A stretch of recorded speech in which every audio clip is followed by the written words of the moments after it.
Hey everyone, and welcome to the happiest hour on earth. We're so excited to be back. Last week we did a little tiny family vacation, just me, Emily, and our son, and it was just so nice to get away.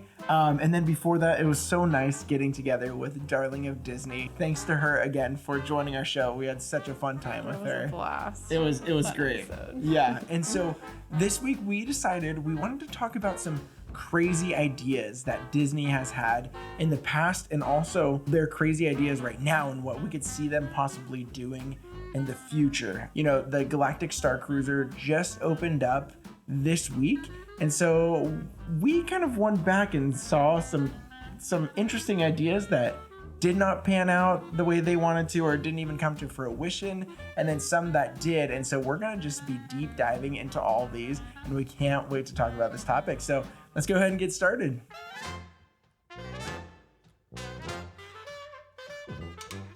All right, so before we get started on our topic for tonight, let me just give a quick introduction to our drink of the evening. This is the passion fruit mint julep. It's a seasonal offering that is currently at the mint julep bar, I believe. I don't think it's left yet. Yeah, it's still there. We've been hearing a lot of buzz about this drink. A lot of people are talking about it, and we did make it boozy for the episode tonight, obviously. You know us. We have to make boozy. Yes, you do know us. But in the park, obviously, it's just going to be your standard mint julep, but with passion fruit. Yeah. So we decided we had to give it a shot. Making this drink, we realized they must be using some different coloring to make it this kind of pinkish reddish hue, because passion fruit is kind of like a orange color. And so the syrup that we bought to add in for the passion fruit obviously did not create this color. No. So we were like, what are we going to do? And Chris had the idea to use some grenadine. Which, it's a little bit of grenadine. Yeah, it's probably not what they do in the park, but they might just use food coloring. I don't know. But we didn't have food coloring, so we were like, let's just see if it makes the right color. And it actually did make it pretty perfect. Yeah. So it looks really good, and I'm really excited to give it a try. So, let's go. You ready? Let's do it. Cheers.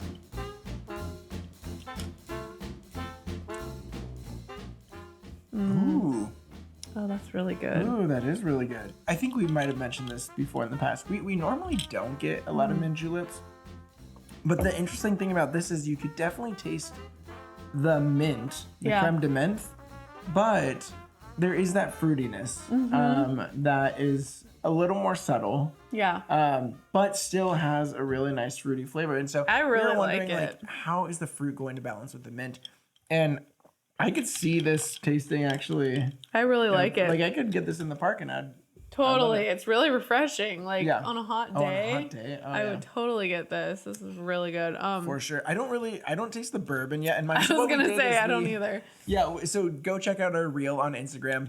Emily made this pretty much as the passion fruit mint julep, and then right at the end we just poured a little a ounce and a half of bourbon just to give it a little bit more of a kick. And so I don't taste it yet. I'm sure we'll probably get to it in a second. Yeah, as we drink. I'm sure it's gonna. That was really good. Yeah, I really like it actually. This is a good one. I wish that we would be able to try it in the park while we're there to see if it actually tasted like that. Yeah, for sure. Which, in case you didn't catch our Instagram post, we finally have another trip booked, which we're so excited about. Yes. We're going in basically exactly a month. I think so, yeah. Yeah, we're super excited. A month and a few days. Mm-hmm. I cannot wait. We're pumped to go back. So we're going for 3 days, and we're so ready. Yeah, if you're going to be there early April, DM us, and maybe we could try to meet up. Yeah, that'll be fun. Awesome. It'll be so great. So with that, should we jump in? Let's do it. All right, so we broke this down in different categories. The first one we're going to talk about is crazy ideas that didn't actually happen. And I think one of the biggest ideas that didn't happen was probably one of Walt's most ambitious ideas.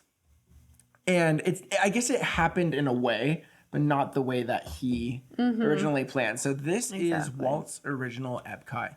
And, we know and love Epcot as it is today. There's a lot of really cool things with Future World. And then we got the pavilions, and that's really cool because people get to experience different cultures and different countries and all their food and drink. Obviously, we know this food and drinks, like everyone loves to go there for that. But Walt's original plan for Epcot, which is the experimental prototype community of tomorrow, was to actually have a community of people living here. And it was going to be kind of like the perfect utopia of what a city could be if they were given like the resources, given like, Walt's vision. There was going to be, monorails and people movers, and all the cars were going to be driving underground so that the people could walk safely in the streets. It was going to be this place where people could just enjoy life, work, play together, and, have schools and stuff like that there. And it was just going to be kind of like this perfect idea of a community, like a utopia. Yeah. And so that would have been really, really crazy and cool. Like, I don't know. Obviously, with time, it could have started as that, and then maybe over time, kind of would have lost that vision. I don't know. Yeah.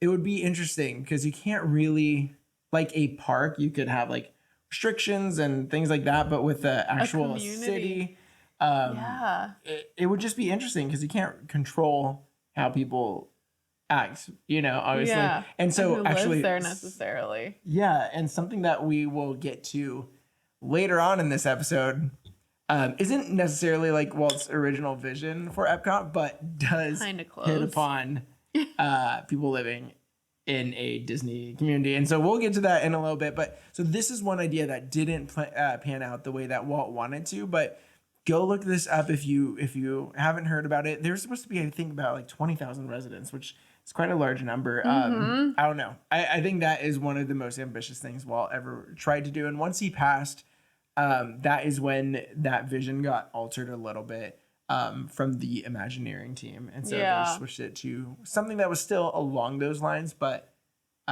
wasn't necessarily where people could live. The next thing we have on our list for ideas that never came to fruition is Tony Baxter's idea for Westcott, which would be over here on this side of the country. So Westcott was basically going to be like our version of Epcot, but with the integration of hotels into those areas, which would have been so cool because you could like actually live basically within those countries. So that didn't happen, obviously, but it was I don't know if it would have been in Disneyland. No, it would have been the idea for the second gate. So before California Adventure was even that's built, true. they were like, we need to have a second gate. What are some ideas for this? And so I think it took a while to even get some ideas flowing through, and then Tony Baxter was like, hey, here's my idea for something like Epcot. And then it's just, I think it was like the budget wasn't big enough for that, right? And then that's when they switched it to California Adventure. And I think Michael Eisner was like, okay, well, we can't do Westcott. That got shot down. Then he was like, I love the idea of California and celebrating California. And then that's what it turned into. But I would have loved I a Westcott so would have for loved sure. that. I mean, to have like a hotel within each country where you could stay and like, wander around in the middle of the night and find like a wine bar, and like there's restaurants dedicated to those areas and stuff. Like that would have been such a cool experience. Yeah, and the cool thing is that would have been such a new experience as well, because the way Tony Baxter described it is that when the park closed, let's say like Westcott closed to the general public, but you were, staying at one of the hotels, there would be areas you could still walk to within that park and still kind of feel immersed in that region. And yeah, so instead of country, it was going to be like based on regions. So like Europe, Asia, different things like that, rather than, what we have today, like Mexico, Canada, all that stuff. So that would have been a really great idea. I would have loved that. I would have too. And I love California Adventure, but yeah, if there were to be like a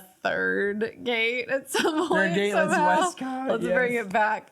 Because after watching the Imagineering story, where you hear Tony Baxter talk about it a little bit, I know from hearing him that it's like his biggest regret that didn't happen. Yeah. And I totally understand because that was such a great idea. It was. That Yeah, he so had. props to you, Tony Baxter. That He's would the have been best. so cool. Yeah. So good. So the next one, the last one that we had on our list, and I'm sure there's a lot of other crazy ideas that didn't happen, but these were some of the ones that stood out to us. So the last one that we have is Disney's America. This was going to be a third U.S. resort in Virginia, actually. I think it was going to be about like 35-ish miles away from like Washington, D.C., if I'm correct. And this was going to be kind of like a Disney-fied history park. So it would like showcase, it would let you experience America's history through the lens of Disney rides and Disney storytelling. And the concept was cool where like it was going to give kids the opportunity to like live out certain parts of history in a fun way where, you know, at a classroom, it's not going to be as exhilarating and exciting. And so this was going to give them an opportunity to learn about our country through probably shows, rides, all this other stuff. And so originally, I think it was actually met with a lot of praise. And then it quickly kind of turned and it faced a lot of backlash because it was in an area that was pretty close to some very big historical sites.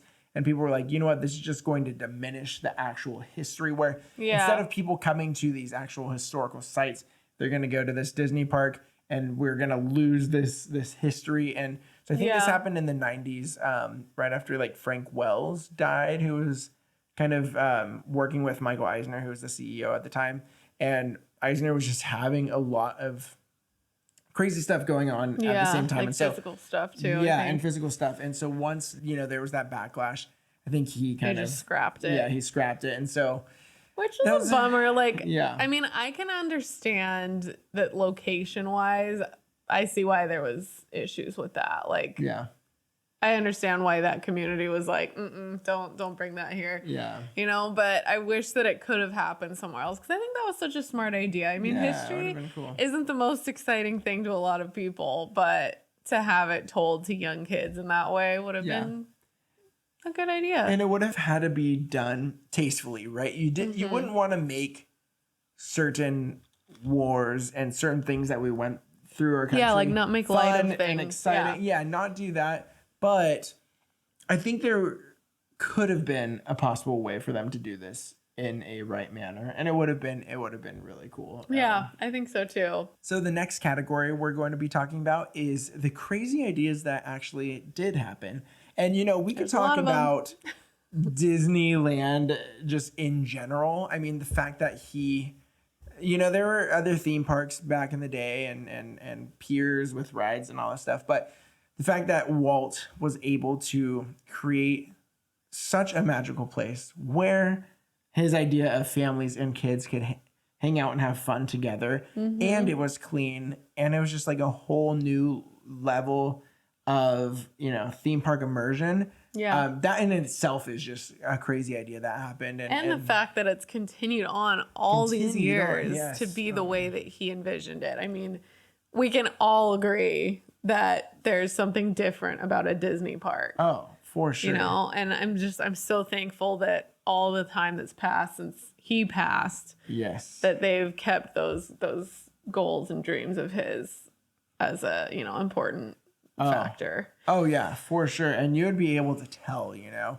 And yes, Disneyland's changed through the years. There's been growth. There's been a lot of different things, but the heart of what Disneyland is has always stayed the same. And what Disney World was and is has always stayed the same. And it's so amazing. But we're going to talk about a couple different things that kind of go beyond those parks.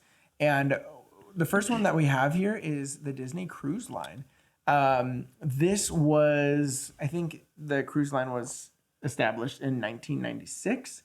And, you know, there were other cruise lines around at this time, but they were specifically companies that were doing cruises. Like that was their whole goal. And so this was the first time like an entertainment, and obviously cruises are entertainment industries, but like an entertainment, you know, film business decided to get into the cruise line game. Yeah.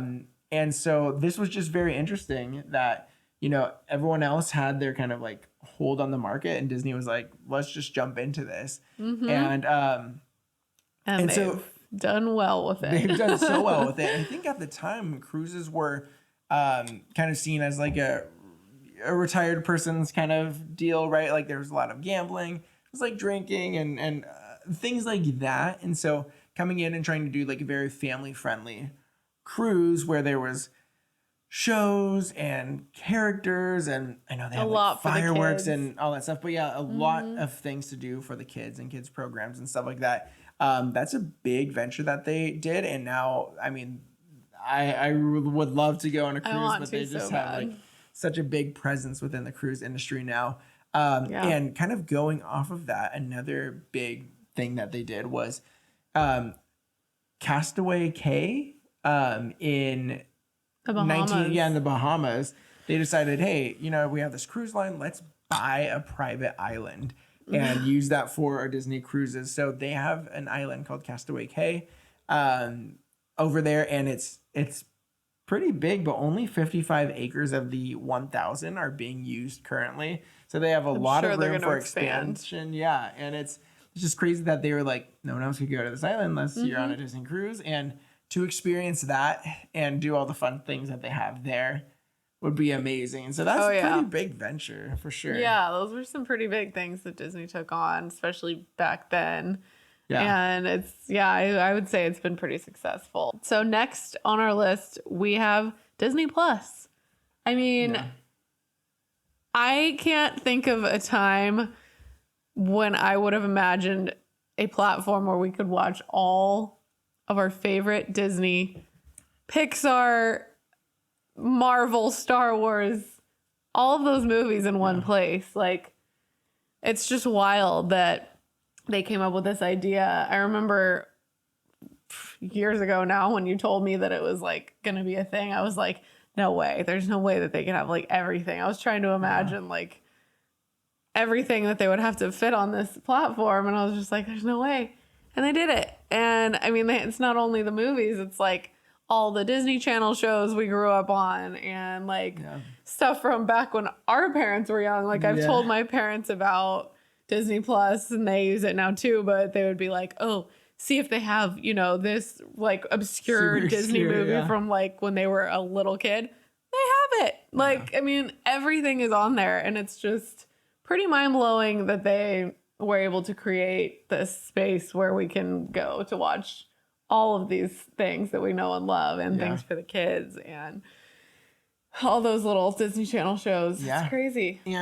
And now, like, you know, originals too. Like they're actually creating content specifically for Disney Plus, which is just great. And they're pumping out a lot of stuff. So much. And not just under the Disney brand, but under all the National Geographic. National Geographic. Yeah. It's crazy. It's nuts. And I was thinking about this. I was like, they were so smart to buy Pixar and Star Wars and Marvel. And then I think just a few months before Disney Plus launched, Fox. And I was always like, why are they gonna buy Fox? Like, this just didn't seem correct at the time. Marvel and, you know, Star Wars did, because they were, you know, stories that kids and grown-ups could watch together and just kind of feel this adventure and, you know, action and everything. But imagine if they hadn't bought Pixar, Star Wars, and Marvel, and it was just Disney. Like, that would be a great streaming service by itself with all the Disney movies. But how much better is Disney Plus with all these other things? You know, it's not just, I want to watch an animated movie or like a Disney live action. Like, they have so many different types of things. And I don't know if it would have been able to compete with Netflix if it was just Disney. Yeah. But it's true. Yeah, it's honestly so crazy that they launched, and they launched at such a perfect time. Yeah. They launched in end of 2019. Right before COVID hit. Before we were all stuck at home indefinitely. Oh my gosh. Imagine if Disney Plus didn't launch and the parks were closed and they would have other forms of revenue for sure. But I mean, one of their ongoing sources of revenue was Disney Plus. And so they launched at such a good time. And then we all had to stay inside and then, watched and binge watched, so many things on Disney Plus. So that was such a great. It was perfect timing. Thank you, Bob Iger. I know. Thanks, Bob Iger. Please come back. Yeah, I know. He's honestly the best. So now we have some quick fire rounds, just some quick little things that did happen, and they're pretty crazy, I would have to say. Number one was the way Walt wanted to do the second park, second resort, Disney World, and how he went about buying land. He knew that if he said it was Walt Disney buying the land, they would have, jacked up the prices, and a ton of hotels and resorts would just like come in and surround it, almost instantly. And he didn't want to make the same mistake that he did with Disneyland with that, now there's no land that Disneyland can expand to really. And so he went about it and he, put different, I think was it different names or like different company names that weren't necessarily Walt Disney. And he bought a little thing here, and all this stuff. And then by the end, he was able to like secure so much space. So that's pretty crazy. Yeah, it was wild. That was very, very smart of him. Because he had already experienced, what would happen if he didn't go about it in that way. So he was very smart going about Disney World. Another one that we have is going way back to the beginning with the first animated film of all time, which was Snow White. I think that we can agree that was a brave move to make for him, because I don't think anyone else was thinking like full-length movies in animation would be successful. And so it was a big thing for him to take on, and obviously it did well, and there's lots of animation studios now. So props to Walt. If Walt was too afraid to do an animated feature-length film, who else would have been brave enough to do so? And if he hadn't done that, would we just be living in a world where there was no animated feature films? Like, what if that was just like a thing you never ever thought about? Yeah. Because he didn't take that first step to do so, and everyone loved him, and he just kept making them, and then obviously other animated studios, followed suit. But crazy. And then the last one we have here is just the international reach of Disney, just expanding to so many parts of the world, and I know there's probably going to be even further expansions. And then not only just the regional expansion, but also just the expansion of other studios. Buying Pixar. That was the first one that was purchased, and obviously they had been working with Pixar and everything, but to seek out studios that really make a difference in people's lives and bring them under the wing and have them as a part of their brand. That's a crazy idea, and I think they've done such a good job at that. I think they have too. I know. I think that a lot of people, especially with like the Star Wars fans and maybe some of the Marvel fans, were kind of like bitter or like oh, what's Disney gonna do? Like, are you gonna Disney up my like favorite movies or whatever? But I would say that they've done an incredible job. Yeah, and I know some people still don't like. Some people don't like the sequels of Star Wars. Some people don't, whatever. But honestly, to each their own. Yeah. I mean, I love them. I love them. I love all Star Wars. And just if Disney didn't buy Star Wars, we wouldn't have Galaxy's Edge. We wouldn't be able to experience Rise of the Resistance. We wouldn't be able to experience so many different things. And as we go into this next category, which is the current crazy ideas, and the first one on this list is obviously Star Wars Galactic Starcruiser. Now, this is definitely a crazy idea. I mean, this is pretty wild, and none of us really had an idea how this was going to play out. Yes, it is a hotel, and you're staying there, but it's really a whole experience and almost like a game. You're kind of like living out like a role-playing game on this hotel or like cruise type thing, right? And so, I don't know, you could find videos of it, and some people have enjoyed their time on it. Some people have been like, this doesn't really seem like everything I wanted. There's just a lot of perspectives on this, and I don't know where I land here. Obviously, I'm never going to pay that There's just amount no to way. actually stay 2 days on there. And so I'm curious over time. There's obviously a lot of people who bought in for the first couple of months and all that stuff. I'm curious if over time they will drop prices. That's what I was wondering too. Just because they're going to be like, right, it's all about supply and demand. If the demand necessarily isn't there, Yeah. and people aren't actually Nobody wants to pay paying that much. to go, then maybe they'll drop it down. But the only thing I'm worried about is I never want quality to diminish.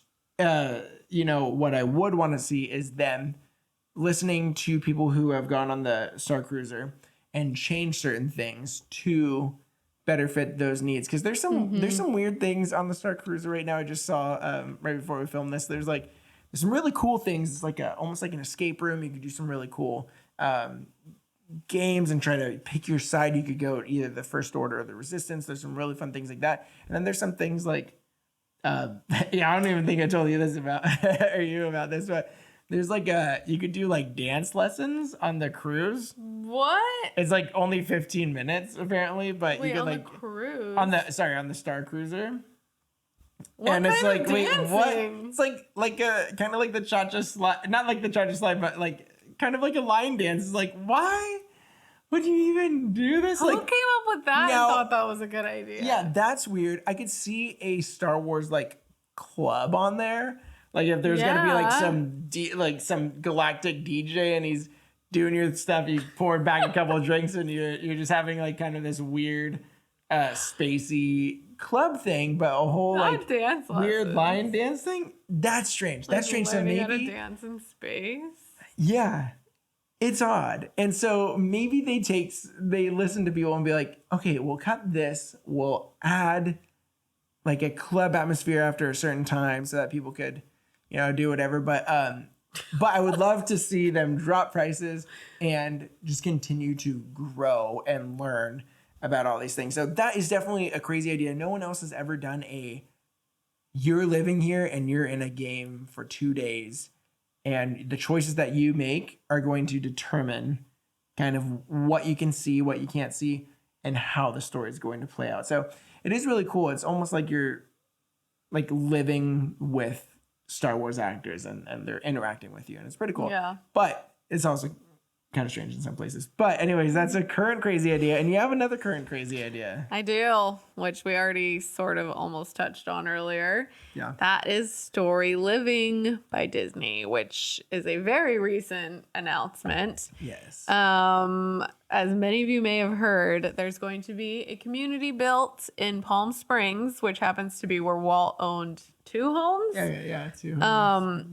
And I don't believe it's actually been built yet. I think they're just starting that process. But this is going to be a community under the Disney name that's just homes. And I mean, activities, they'll be probably nice, cool, pools and spas and shops and all that stuff. Restaurants. Yeah. A whole town.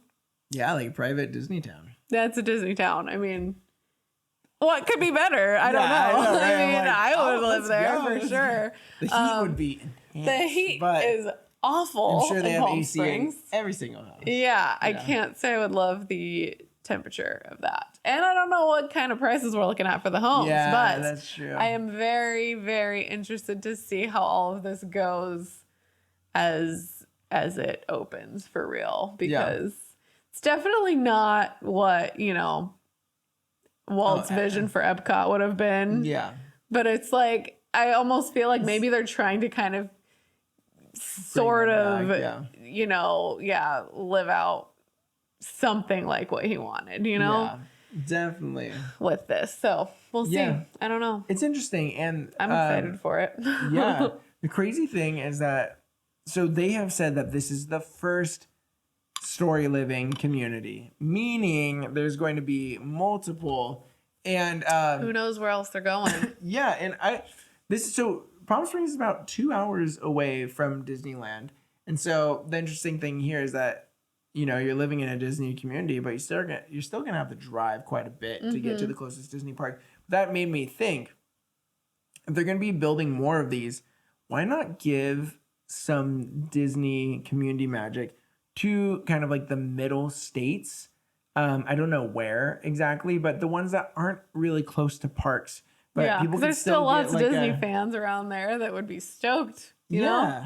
like a little community where they could, live and have just like a little glimpse of Disney, without having to travel to the parks. Yeah. But I don't know. I have no idea like where they could go with this. I mean, I'm Yeah, sure I there'll don't be a know. community in Florida. There'll probably be some communities like I honestly don't know. Yeah, I don't know. Maybe It's a hard to Texas say. community. Like a lot of people are moving to Texas. Yeah. Yeah. And I mean, don't know. there already was the celebration district in Disney World that It is started like very, that, yeah, but- it started as a Disney thing, but I guess now it's not even owned by Disney. Yeah. But it was kind of a community. And is it still on the Disney property though? So it's still on, I think, land Like that the Disney land that he owns. bought? Yeah. Okay. Mhm. So it still kind of counts, I would say. Yeah. It's kind and of like there, a there's Disney like community. there's a school. There's like things Like, I that. can't But it's imagine not- people living in that area that are not big Disney people. Yeah, exactly. So it's like you're still gonna be in a Disney community if you live there. And that probably. reminds me of like a Disney town that was, I guess, owned by Disney, but Story Living sounds like not just a city, but like a community, almost Yeah. like living at a resort almost, kind of yeah. thing. Yeah. So I don't know. That's So gonna be interesting. pretty interesting. But I can't wait. I know. Yeah. Hey, let's move. I'm down. The prices are gonna be insane. Yeah. I'll have to deal with the 100+ weather Yeah, all the time. and the Ooh. prices. Yeah, we'll see. That's rough, yeah. All right, so now we're going to move on to our last category, which is what crazy ideas could we see happening in the future? Yeah. So these have no basis in reality. This is just stuff that we're kind of imagining could happen. So the first thing that we thought of, which I think is a really cool idea, even though I've never done one myself. I've done one, but it's definitely not going to be as good as what we're Yeah. doing. Yeah. So we were thinking escape rooms that are Disney themed. Like there could be one in downtown Disney. There could be some just in random places, like Almost like a permanent pop-up. Yeah. Like just kind of like in a mall or something. yeah, Cool. like in some shopping center or something. Just have like a building dedicated to it. I think it would be awesome. Like we had some ideas like escaping from the Cave of Wonders from Aladdin, or escaping Davy Jones in Pirates of the Caribbean, like off the ship. Yeah. What was some ideas you had? Like escaping from the First Order. Like maybe you're like in a Star Destroyer and you have to get out. Also, like I was trying to think of a Marvel one, like maybe escaping Westview. Especially if there's a second season. I don't know if there is, but kind of like you're a townsfolk and you're trying to get out of Wanda's curse. Oh, we also did. Pixar. We were thinking trying to escape from Sunnyside from Toy Story 3, or trying to escape from Sid's room, which is terrifying, but that could be really fun. But then you could do different levels, right? Yeah, So let's like say some are a little the Disney easier. ones, like maybe Escape from the Cave of Wonders. It's gonna be easier. You're going there with some kids. They could help you figure out the puzzles in order to get out. Maybe the Marvel and Star Wars are a little bit more Intermediate. difficult. Yeah, intermediate, yeah. And then, but it would be really cool because escape rooms are fun in and of themselves. But if you have Disney budget and Disney properties Quality, that are gonna be behind this.